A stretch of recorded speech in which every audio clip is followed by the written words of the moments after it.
Hello dear students, I am Kamesh Srivastava. I am faculty of MEDISI in Electronics and Electrical Engineering Department. In this session, I am going to discuss about SSC JEE examination, preparation strategy and exam pattern and what is the eligibility criteria in the SSC JEE examination. ये हम discuss करने वाले हैं इस session में। तो अगर हम SSC JEE एग्जामिनेशन की बात करते हैं सबसे पहले, तो इसमें जो पेपर है उस पेपर का फॉर्मेट है पेपर 1 एंड पेपर 2। तो पेपर 1 जो है आपका वो ऑब्जेक्टिव पेपर है जो कि कंप्यूटर बेस्ड ऑब्जेक्टिव क्वेश्चंस होंगे, जिसमें आपके 200 क्वेश्चंस आपके अवेलेबल होंगे उस पेपर में और उनका जो मार्किंग होगा वो 200 मार्क्स होगा। मतलब एक क्वेश्चन आपका 1 मार्क्स का होगा और ये जो पेपर है इसका जो टाइमिंग है वो 2 आवर्स रहेगा। तो 2 घंटे मतलब 120 मिनट में आपको 200 क्वेश्चन सॉल्व करने हैं इस प्री एग्जामिनेशन में। सेकंड जो पेपर है आपका वो है आपका कन्वेंशनल टाइप का पेपर, जिसमें आपको डिस्क्रिप्टिव आंसर देने होंगे। इसका जो वेटेज है वो 300 है, 300 मार्क्स का ये पेपर है। लेकिन इसके लिए टाइमिंग की बात करते हैं तो अगेन इसके लिए भी टाइमिंग कितना है, 120 मिनट्स या 2 आवर्स। इसमें जो 300 जो मार्क्स के क्वेश्चंस हैं उसमें आपको 5 क्वेश्चन सॉल्व करने होते हैं और ईच क्वेश्चन में भी आपके सब सेक्शन होते हैं। जैसे कि मान लो आपका क्वेश्चन नंबर 1 है तो उस क्वेश्चन 1 में भी सब क्वेश्चंस होंगे A B C D 4 questions and then question second जो होगा उसमें भी आपके क्या होंगे, 4 क्वेश्चंस होंगे आपके एंड सो ऑन। तो मीनिंग इज दैट 5 क्वेश्चंस के अंदर अगर 4 आपके सब क्वेश्चंस हैं तो आपके 20 क्वेश्चंस होंगे आपके मेंस एग्जामिनेशन में। इसका 300 मार्क्स का वेटेज है। तो अगर मैं सबसे पहले एसएससी एग्जामिनेशन में इस प्री के बारे में डिस्कस करूं जिसमें 200 क्वेश्चंस हैं एंड 200 मार्क्स का है, 2 आवर्स के लिए है, तो मैं स्पेशली डिस्कस कर रहा हूं एसएससी जेई इलेक्ट्रिकल ब्रांच के लिए। आपका एसएससी जेई जो एग्जाम है वो electrical, mechanical and civil branches के लिए होता है, जिसमें से मैं इलेक्ट्रिकल ब्रांच के बारे में डिस्कस करने वाला हूं। तो अगर हम बात करें पेपर 1 का जो कि कंप्यूटर बेस्ड एग्जामिनेशन होता है आपका, इस पेपर 1 पर फोकस करूं जो कि 200 मार्क्स का है, 2 आवर्स का है। इस पेपर 1 को भी मैं क्या करता हूं, 2 पार्ट में डिवाइड करता हूं। 2 पार्ट क्या है, पहला पार्ट होगा जिसमें आपके 100 क्वेश्चंस होंगे एंड सेकंड पार्ट होगा उसमें भी आपके 100 क्वेश्चंस होंगे। इसका भी 100 मार्क्स, भी 100 मार्क्स। बस अंतर क्या है, ये प्री है, आपके क्वेश्चंस ऑब्जेक्टिव टाइप हैं, बट आपका जो 100 मार्क्स है वो टेक्निकल होगा। जैसे कि आप इलेक्ट्रिकल ब्रांच के हैं तो इलेक्ट्रिकल ब्रांच के जो टेक्निकल सब्जेक्ट्स हैं उनके क्वेश्चंस होंगे इसमें, ओके। और 100 मार्क्स का जो आपका नॉन टेक्निकल पोर्शन है उसमें आपका नॉन टेक्निकल क्वेश्चंस आपको पूछे जाएंगे। तो 100 क्वेश्चन नॉन टेक्निकल के होंगे और 100 क्वेश्चंस आपके किसके होंगे, टेक्निकल के होंगे। अब आपको एक बात समझ में आ रही होगी, अब टोटल जो ड्यूरेशन है इन 200 क्वेश्चन को सॉल्व करने के लिए 120 मिनट्स है, ओके। और 200 क्वेश्चन आपके पास अवेलेबल हैं, तो 120 मिनट में 200 क्वेश्चन सॉल्व करना के लिए मतलब आपको एक क्वेश्चन के लिए लगभग 0.5 से 0.6 मिनट्स आपको मिल रहा है, आधा मिनट से ज्यादा थोड़ा टाइम मिल रहा है। और आपको एक बात समझ में आनी चाहिए कि अगर हमारे पास कोई नॉन टेक्निकल क्वेश्चन है, सपोज जीएसजी के में से कोई नॉन टेक्निकल क्वेश्चन है, तो उसको सॉल्व करना में जो टाइम लगता है वो बहुत कम लगता है। तो इस टाइप से पेपर डिजाइन रहता है कि आप क्वेश्चन सॉल्व कर पाओ इजीली इन 120 मिनट्स, आप 200 क्वेश्चंस को देख पाएं। लेकिन मेरा जो एक्सपीरियंस है उसके बेस पर मैं बोलना चाहूंगा कि जीएसजी के जो पोर्शन होगा वो ज्यादा आपका क्या है कि आप उसमें अच्छा स्कोर कर सकते हैं, बिकॉज आपको दिख रहा है कि एक क्वेश्चन है, इसका आंसर पता है तो पता है, नहीं पता है तो आप मूव करके आगे जा सकते हैं। टेक्निकल में एक बार क्या हो सकता है, आप क्वेश्चन कर रहे हो, 2-3 लाइन आपने सॉल्व की हो, आपका क्वेश्चन का आंसर गलत आ गया तो पता पड़ा आपको माइनस मार्किंग मिल गया, क्योंकि हर क्वेश्चन में 0.25 आपकी माइनस मार्किंग है, मतलब 1/4 की माइनस मार्किंग है। डेफिनेटली नॉन टेक्निकल जो पोर्शन है आपको वेटेज दिलाता है इस एग्जामिनेशन में। लेकिन अब बात आती है कि टेक्निकल इंपोर्टेंट क्यों हो जाता है, कि प्री में तो टेक्निकल है ही, 100 नंबर का तो है ही, 100 क्वेश्चन तो है ही, साथ ही साथ मेंस का जो एग्जाम है उसमें टेक्निकल ही आने वाला है, तो आपको टेक्निकल स्ट्रॉन्ग करना पड़ेगा उस वजह से, क्योंकि मेंस को भी क्वालिफाइड करना है आपको, मेंस एग्जामिनेशन को। सो मीनिंग का सेम ही आपका इंपोर्टेंस है, ओके। अब बात करता हूं कि ये जो नॉन टेक्निकल आपके सब्जेक्ट्स हैं, तो इस नॉन टेक्निकल सब्जेक्ट का सिलेबस क्या है आपका। अब देखो आपको बता दिया जैसे मैंने कि नॉन टेक्निकल के 100 क्वेश्चन है और टेक्निकल के 100 क्वेश्चन है प्री। तो नॉन टेक्निकल के जो 100 क्वेश्चन है ना, इनको भी फर्दर डिवाइड करता हूं मैं 50-50 क्वेश्चन में। अगर मैं देखूं तो नॉन टेक्निकल में 2 पोर्शन है आपके, एक है general awareness okay. And second आपका जो है वो है जनरल इंटेलिजेंस एंड रीजनिंग। अगर मैं बात करूं जनरल अवेयरनेस की तो इसके 50 क्वेश्चंस हैं, और अगर मैं इस जनरल अवेयरनेस जिसको हम जीके, जीएस और करंट अफेयर्स बोल सकते हैं, तो इसमें जो क्वेश्चंस होंगे आपके करंट अफेयर्स के होंगे। तो करंट अफेयर्स आपको बहुत अच्छा है इसमें कि आप करंट अफेयर्स के जो क्वेश्चंस आते हैं वो इजीली आप कर सकते हैं। एसएससी जेईई का एक मोटिव है इस एग्जामिनेशन का, अगर आप इसके नोटिफिकेशन को देखेंगे तो इसमें जो क्वेश्चंस का जो डेप्थ है ना वो बहुत ज्यादा हाई नहीं है, बिकॉज ये जो एग्जामिनेशन है ये डिप्लोमा स्टूडेंट्स के लिए है, और आपके इंजीनियरिंग जो डिग्री होल्डर स्टूडेंट्स हैं वो भी इसके लिए अप्लाई कर सकते हैं। तो इस एग्जामिनेशन का पैटर्न जो रहता है इसमें क्या है कि बहुत ज्यादा डीप नहीं पूछा जाता कि आप सोच रहे हैं कि history, geography, political science, general science, economics और स्टैटिक्स जीके के लिए आप यूपीएससी सिविल सर्विसेज लेवल का पढ़ने बैठ गए। नहीं, आपको एक ब्रीफ होना चाहिए इन टॉपिक्स का। तो आप इसके बारे में हम बात करें तो इसमें करंट अफेयर्स जो होता है, जैसे हम डेली में जो भी चीजें न्यूज देख रहे हैं तो रफली ऊपर के सरफेस से आपके क्वेश्चंस पूछे जाते हैं जिनको आप आसानी से टैकल कर सकते हैं। तो उसमें डेप्थ या गहराई या डिफिकल्टी लेवल कम होता है इन एसएससी जेईई एग्जामिनेशन। तो ये जनरल अवेयरनेस के 50 क्वेश्चन, 50 मार्क्स। एंड देन बात करते हैं जनरल इंटेलिजेंस एंड रीजनिंग। इसके भी 50 क्वेश्चंस होंगे आपके 50 मार्क्स के, तो दोनों मिला के आपके 100 हो जाएगा।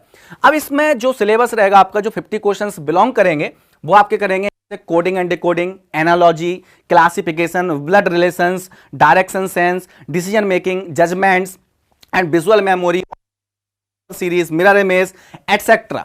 ये जो टॉपिक्स आपके दिख रहे हैं, इन टॉपिक में भी आपको क्या करना है, एक ब्रीफ आइडिया, बहुत ज्यादा गहराई में नहीं जाना है आपको। तो इसीलिए ये सब जो आपको दिख रहा है इन सबको कवर करने के लिए एक टीचर की रिक्वायरमेंट होती है। जो टीचर आपको एक आइडिया बता सकता है कि आपको किस लेवल तक जाना है, किस डेप्थ तक जाना है। इसीलिए गाइडेंस की रिक्वायरमेंट होती है एग्जामिनेशन को कम टाइम में क्रैक करने के लिए। अब हम बात करते हैं आगे की।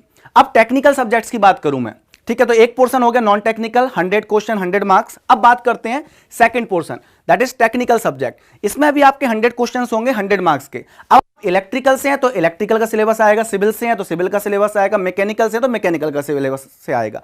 बट मैं फोकस कर रहा हूं इलेक्ट्रिकल ब्रांच वालों के लिए। तो इलेक्ट्रिकल ब्रांच का मतलब है जो इलेक्ट्रिकल इंजीनियरिंग किए हो या इलेक्ट्रिकल ब्रांच में उनका डिप्लोमा हो।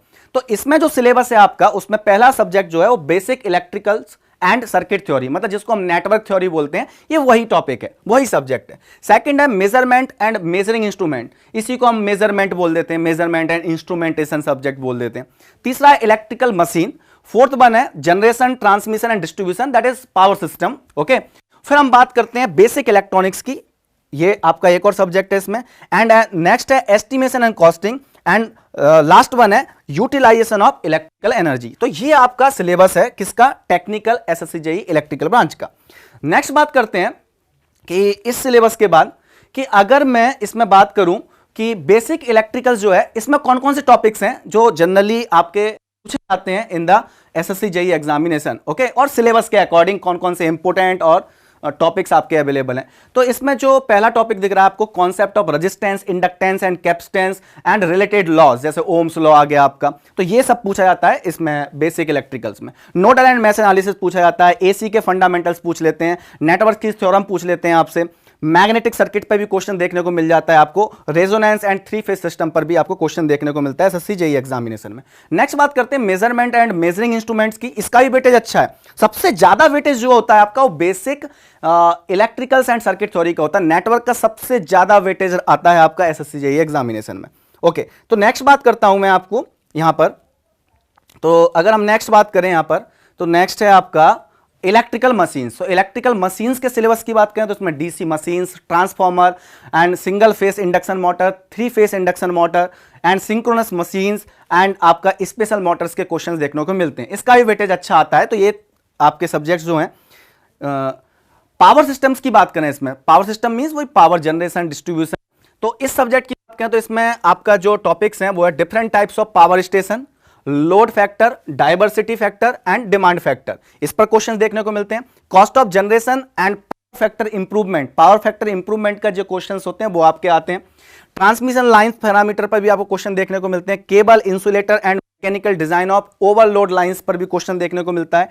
डिस्ट्रीब्यूशन सिस्टम पर मिलता है। फॉल्ट एनालिसिस पर भी आपको क्वेश्चन देखने को मिलते हैं इस एग्जामिनेशन में। स्विच गियर पर एंड प्रोटेक्शन पर भी आपके क्वेश्चन देखने को मिल सकते हैं, सिलेबस में मेंशन है। ओके, अब बात करते हैं बेसिक इलेक्ट्रॉनिक्स की, ये नेक्स्ट टॉपिक है इसमें। ओके, तो बेसिक इलेक्ट्रॉनिक्स में आपका क्या आएगा कि diodes, PN junction diode, BJT, है ना, सेमीकंडक्टर फिजिक्स का बेसिक फंडामेंटल्स आपके क्या है, ओपैम्प्स। तो इसमें क्या है, बेसिक इलेक्ट्रॉनिक्स में आपका digital electronics, analogue circuit and electronic devices, तीनों का मिक्सचर है। लेकिन एक बेसिक लेवल पर एक रफ आइडिया, जैसे कि ओपैम्प है तो ओपैम्प में बहुत डीप नहीं है ना, ओपैम्प के जस्ट बेसिक लॉ और बेसिक रूल्स, केवीएल केसीएल लगाकर आपको आंसर निकालना है, वर्चुअल शॉर्ट के कॉन्सेप्ट, ओके, और some properties of ideal op amp, इस टाइप के क्वेश्चंस आते हैं। तो FET, BJT and basic of digital electronics, ये आपका सिलेबस है यहां पर। अब बात करते हैं एस्टिमेशन एंड कॉस्टिंग की। इसमें आपका जो सब टॉपिक्स दिख रहे हैं आपको इस सब्जेक्ट में, वो है estimation of lighting scheme, electric installation of machines and relevant IE rules, okay, Indian electricity rules, okay, and earthing practices and standard IE rules. ये आपके टॉपिक्स हैं जो इस सब्जेक्ट में इंक्लूड है। ओके, नेक्स्ट है यूटिलाइजेशन ऑफ इलेक्ट्रिकल एनर्जी। इसमें आपके जो टॉपिक है वो इल्यूमिनेशन, यहां से क्वेश्चन देखने को मिल जाता है, electric heating, electric welding, electroplating and electric drives and Motors, ये आपके टॉपिक्स हैं। नेक्स्ट अब बात करते हैं कि ये जो मैंने सिलेबस डिस्कस किया, ये आपका सिलेबस क्या था कि पूरा का पूरा technical and non technical syllabus था। और मेंस में आप बात करें तो 300 क्वेश्चंस, 300 मार्क्स का आता है आपका मेंस का एग्जामिनेशन, और उसमें पूरा का पूरा टेक्निकल रहता है आपका, और वो डिस्क्रिप्टिव होता है जैसे आप लिखते हो आप अपने सेमेस्टर एग्जामिनेशंस में, बस उसके कुछ रूल्स होते हैं, कुछ सिखाया जाता है कि कैसे लिखना है, राइटिंग टेक्निक्स बताई जाती है, जो एक गाइडेंस में आपको देखने को मिलती है कि एक आपका मेंटर जो है वो आपको बताता है कि कैसे आपको वहां पर लिखना है। अब बात करता हूं कि अगर एसएससी जेईई एग्जाम जब आप क्वालिफाई कर देते हैं तो उसके बाद क्या मिलेगा आपको जिंदगी में। अगर हम बात करें तो उसके थ्रू आपको एक पोस्ट इंजीनियर की, और उसके जो डिपार्टमेंट्स हैं उनमें से कुछ डिपार्टमेंट्स यहां पर लिखे हैं जिसमें जनरली आपकी वैकेंसीज आती हैं। बॉर्डर रोड ऑर्गेनाइजेशन, इसमें आपके लिए वैकेंसीज आती हैं। Central water power research station, इसमें आती है आपकी। Next, central public works department में भी आपकी क्या आती है, वैकेंसीज आती हैं एसएससी जेईई के through. Okay, ministry of defence and military engineering services, so military engineering services में भी आपकी वैकेंसीज आती हैं। अब बात करते हैं कि इसके सर एलिजिबिलिटी क्राइटेरिया क्या है, ब्रीफ आइडिया। तो आपकी एज 30 to 32 ईयर होनी चाहिए। सर ये रेंज क्यों लिखा हुआ है, depending on different organisation they have different age limit criteria, okay? तो जैसे suppose for example border road organization, it may have 30-year age limit, and central public work department it may have 32 years, so depending on that, okay? next है कि इसको apply कौन कर सकता है, क्या आपके पास योग्यता होनी चाहिए, तो आपके पास इलेक्ट्रिकल, अगर एसएससी जेईई इलेक्ट्रिकल के लिए अप्लाई करना चाहते हैं इलेक्ट्रिकल डिपार्टमेंट में, तो आपको इलेक्ट्रिकल ब्रांच में आपका क्या होना चाहिए, डिप्लोमा या बीटेक, और बी जो इंजीनियरिंग स्टूडेंट होते हैं वो भी इसमें अप्लाई कर सकते हैं। तो ये आपका एक आइडिया था एसएससी जेईई के लिए। Okay, so this is all about SSC JEE exam preparation strategy and syllabus. So thank you very much, thank you for watching this video, all the best for your future.